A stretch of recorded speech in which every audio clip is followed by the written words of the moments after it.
So normally when I make a video, it's like very scripted and I spend a lot of time on the editing and all the different things. But I was kind of sitting here this morning and I had some stuff on my mind and I thought, you know what? I'm just gonna shoot a video, kind of see where it goes. Maybe it'll be good, maybe it won't. But instead of like trying to sit down and write this out and do all that, just gonna like start talking and recording. But one thing I hear a lot about, it's like constant headlines, everybody's talking about it, people ask me what I think all the time, is about this upcoming recession. It's the worst we've ever had. It's gonna be awful.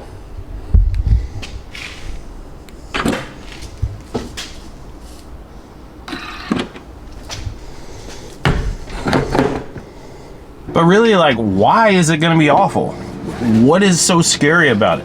I think just the word recession or downturn or any of that kind of just verbiage is really scary because people picture the worst thing possible.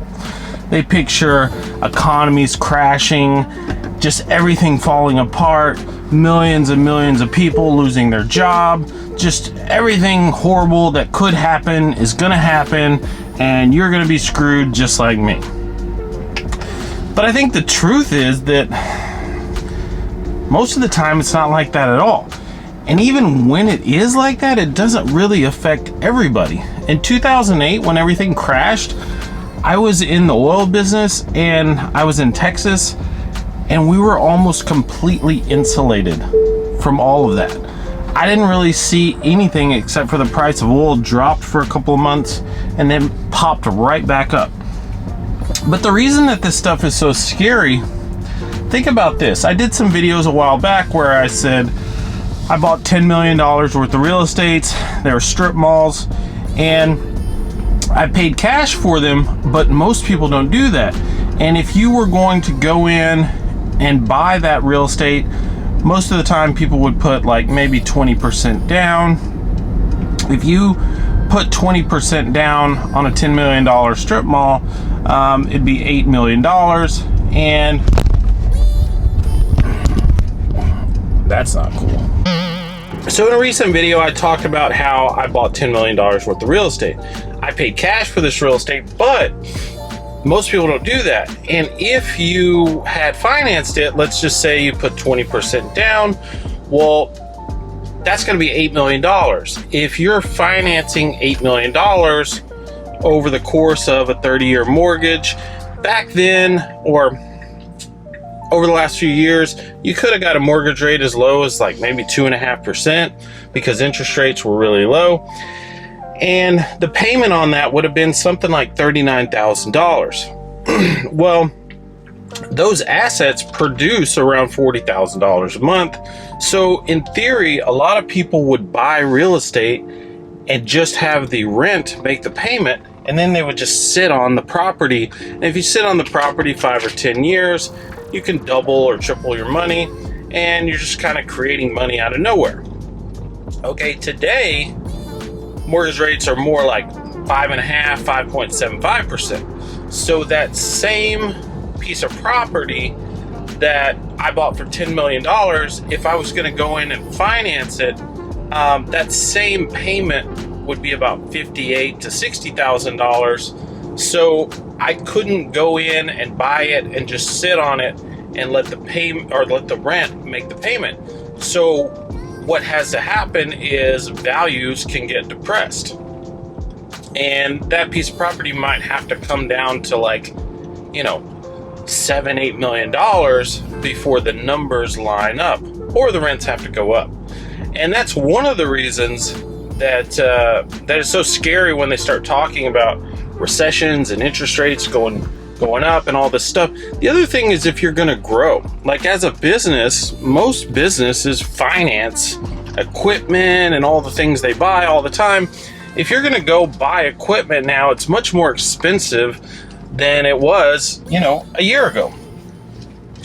And that's really the point. The Federal Reserve, what they do is they use interest rates to control how quickly the economy is growing. And the reason it works in theory is because what I just said, if I'm going to grow my business, I might not be able to afford to grow the same way if interest rates are higher, because I just can't buy as much equipment. I can't expand rapidly. Maybe I put plans on hold. Also, real estate investors are putting things on hold or slowing down because they just can't make the numbers work the same way. And the opposite is true. When interest rates are really low, it becomes a frenzy and everybody's doing all kinds of stuff because it's just cheap to do anything. So what does all this mean? What do I think about it? What I think is the game changes all the time, and you have to position yourself for a changing game.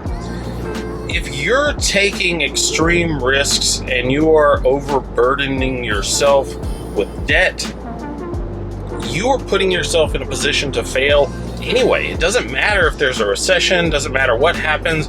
You could lose a big portion of business, something could happen, and you're going to get crushed. The people that position themselves for long-term wealth protection, long-term wealth growth, and they are less risky as a whole, are going to be just fine. Guys like me are going to be just fine. And I would say that back when I was 25 too. I always thought about things long term. I always thought about things like musical chairs. At some point the music's going to stop, and I want to make sure I have a seat at the table so I can keep playing. And I think if you're building things in a way where you're saying, what can I manage? What can I afford? What can I do that's going to work in an all-weather environment? You're going to be just fine. If you're out there taking on extreme risks, then you should probably be worried just in general.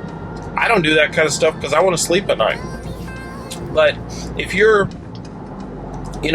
flipping houses and you put your down payment on a high interest credit card, and then you use a high interest hard money lender to pay for the house, and then you use another credit card for all the things that you're going to do to fix the house, and you really don't know anything about flipping houses, like, you should probably be concerned.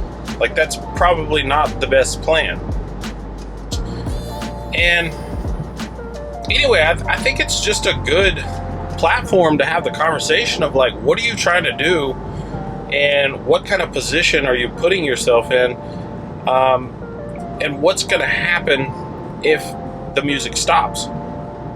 I don't think this is going to be bad at all, honestly.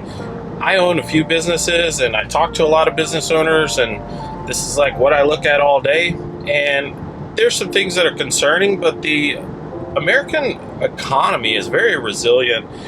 And people pivot, and things happen, and like everything I see is that the economy is really pretty strong, and that business owners, even though they're concerned, they're going to pivot and make adjustments, and we might see a little bit of a slowdown, but I think overall everything's going to be really good and it's going to be fine, especially if you're positioned in a way that that if things do slow down, you're going to be just fine. You might see a dip, but you're going to be just fine.